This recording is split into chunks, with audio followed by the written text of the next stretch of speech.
Presidente, iniziato questa sera da San Zeno di Montagna il tour che il GAL svolgerà a maggio per presentare la nuova programmazione. Un momento importante, lei ha ribadito che è importante esserci in questi momenti. Assolutamente sì, è un'occasione per incontrare i territori come facciamo di frequente e soprattutto incontrare i nostri partner pubblici e privati, e questo ci permette di fare un'ultima ricognizione all'interno di questo processo di Disegnando Futura che porterà appunto a Futura.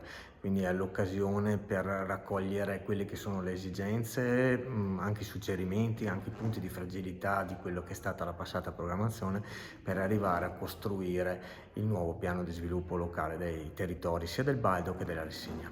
Il GAL, ripete spesso, è a disposizione dei territori. Gli attori devono essere protagonisti, chiaramente, gli abitanti dei territori. Assolutamente sì. Il GAL è al servizio del territorio, non è il protagonista. E il protagonista del territorio è la rete, e quindi nessuno è al centro, ma al centro c'è la rete, e questo ci permetterà di essere sempre più efficaci, soprattutto condivisi, partecipati attraverso delle decisioni che partono dal basso, che andranno a creare il vero sviluppo e la ricchezza del nostro territorio.